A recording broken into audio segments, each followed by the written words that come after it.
오늘 하나님께서 우리에게 주신 말씀은 신약성경 마태복음 22장 1절에서 14절까지 말씀입니다. 예수께서 다시 비유로 대답하여 이르시되 천국은 마치 자기 아들을 위하여 혼인잔치를 베푼 어떤 임금과 같으니 그 종들을 보내어 그 청한 사람들을 혼인잔치에 오라 하였더니 오기를 싫어하거늘 다시 다른 종들을 보내며 이르되 청한 사람들에게 이르기를 내가 오찬을 준비하되 나의 소와 살찐 짐승을 잡고 모든 것을 갖추었으니 혼인잔치에 오소서 하라 하였더니 그들이 돌아보지도 않고 한 사람은 자기 밭으로 한 사람은 자기 사업하러 가고 그 남은 자들은 종들을 잡아 모욕하고 죽이니 임금이 노하여 군대를 보내어 그 살인한 자들을 진멸하고 그 동네를 불사르고 이에 종들에게 이르되 혼인잔치는 준비되었으나 청함받은 사람들은 합당하지 아니하니 내거리 길에 가서 사람들을 만나는 대로 혼인잔치에 청하여 오라 한데 종들이 길에 나가 악한 자나 선한 자나 만나는 대로 모두 데려오니 혼인잔치에 손님들이 가득한지라. 임금이 손님들을 보러 들어올새 거기에 예복을 입지 않는 한 사람을 보고 이르되 친구여 어찌하여 예복을 입지 않고 여기 들어왔느냐 하니 그가 아무 말도 못하거늘 임금이 사원들에게 말하되 그 손발을 묶어 바깥 어두운 데 던지라. 거기서 슬피 울며 이를 갈게 되리라 하니라. 청함을 받는 자는 많되 택함을 받는 자는 적으니라. 아멘.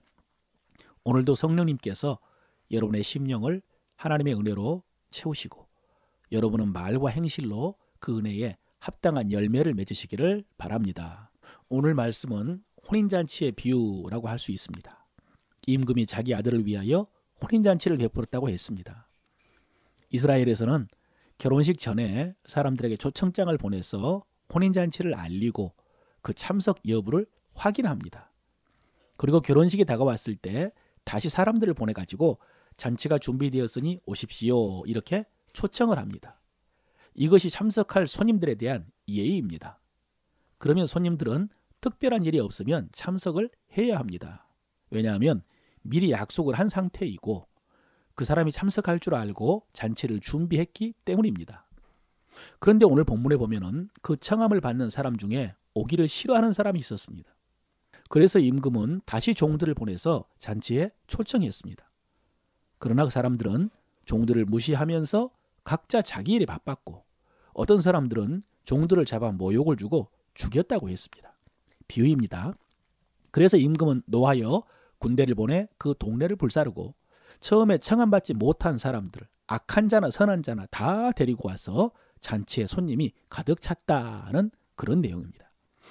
여러분, 비유를 해석할 때는 비유에 언급된 모든 것을 다 해석하려고 해서는 안 됩니다. 비유는 주제를 부각시키기 위해서 과장이나 비약을 하는 경우가 많기 때문입니다. 그래서 비유는 주제를 중심으로 해석해야 됩니다. 오늘 비유 속에서 처음에 초청을 받았으나 참석을 거절한 사람들은 유대인들입니다. 하나님이 택함을 받았다고 하는 선민의식으로 가득 찬 유대인들이고 유대 종교 지도자들입니다. 여러분, 하나님께서 그들을 택한 것이 사실입니다. 그런데 정작 하나님께서 선지자들을 비롯해서 종들을 보내셔서 하나님 나라로 초청했을 때 그들은 거절했습니다. 그래서 하나님께서 아들을 보내셨으나 지금 그 하나님의 아들을 죽이려고 하고 있습니다.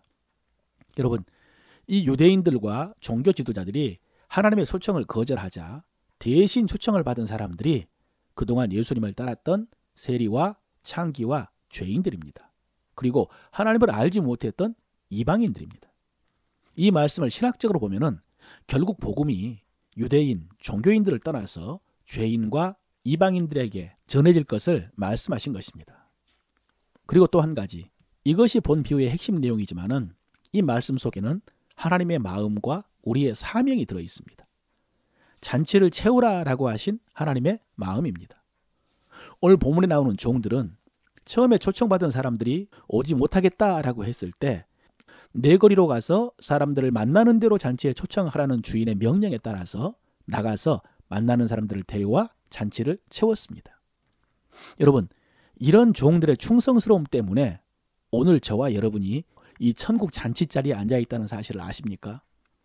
물론 오늘 본문을 통해서 주님께서 말씀하신 것처럼 또 바울도 말했던 것처럼 유대인들이 복음을 거절했기 때문에 우리들에게까지 복음이 전해진 것이지만은 또 한편으로 보면은 임금의 마음을 알고 임금의 명령을 따라서 잔치의 자리를 채우기 위해서 밖으로 나가서 사람들을 청해서 온 이 종들의 충성스러움 때문에 오늘 우리가 이 자리에 있는 것입니다. 그래서 바울은 이것을 가리켜 빚진 마음이라고 했습니다. 여러분은 어떻게 복음을 들으셨습니까? 어떻게 예수를 믿게 되었습니까? 분명히 누군가 여러분들에게 복음을 소개하고 예수 그리스도를 소개하고 여러분을 교회로 인도했을 것입니다. 저도 어렸을 때에 크리스마스를 2주 앞두고 뽀빠이 한 봉지를 준다는 말에 친구를 따라 교회에 갔습니다. 저를 인도해 준 친구가 있었습니다. 그리고 주일학교 때 저를 잘 보살펴준 선생님들이 계셨습니다. 저는 그분들에게 빚진 자입니다. 저는 그분들 때문에 영생을 얻었습니다. 그런데 여러분, 우리가 빚진 사람들은 그분들만이 아닙니다. 초대교회 때 순교하면서 복음을 전한 사도들은 차지하고서라도 구한 말이에요.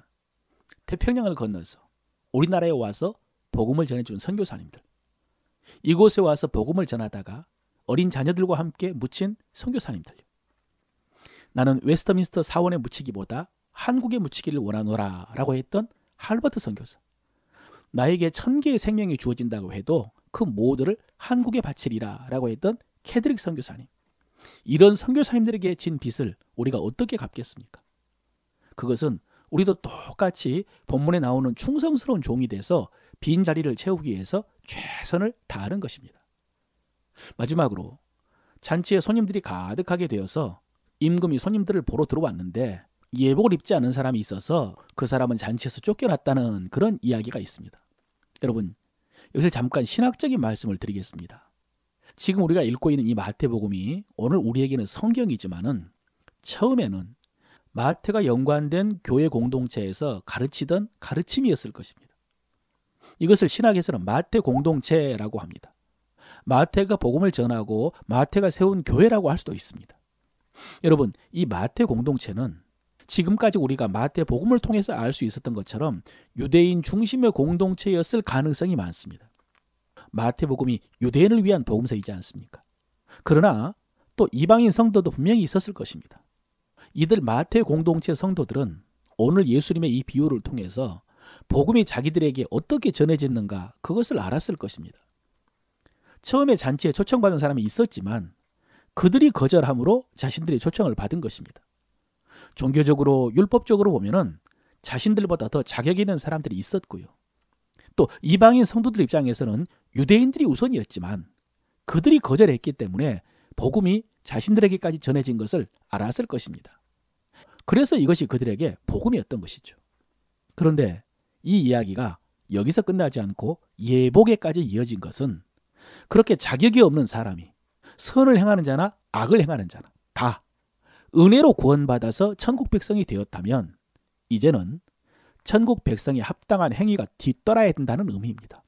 천국 혼인잔치에 초청을 받았다면 거기에 합당한 예복을 입어야 되는 것처럼 이제 천국 백성이 되었다면 합당한 행위가 뒤따라야 한다는 그런 의미입니다.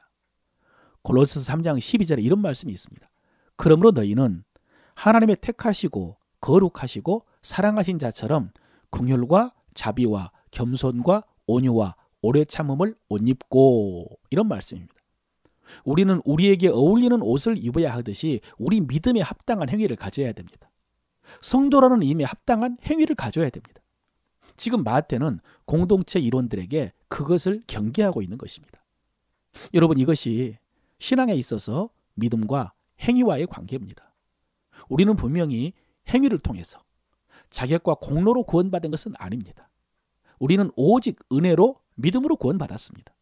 그러나 은혜와 믿음으로 구원받은 하나님의 자녀들은 이제 하나님의 자녀답게 생활해야 됩니다. 계속해서 옛적의 마귀의 자녀들처럼 살아서는 안 됩니다. 사랑하는 성도 여러분, 이제 계절도 바뀌었고요. 또 오늘 참석해야 될 곳, 오늘 해야 될 일, 오늘 만나야 될 사람들에 따라서 어울리는 옷을 입기 위해서 고민하는 것처럼 하나님의 자녀요, 하나님의 사명을 감당해야 될 하나님의 종에 합당한 인격과 성품과 행실과 말로 옷 입고 하나님의 나라를 증거하는 여러분 되시기를 바랍니다.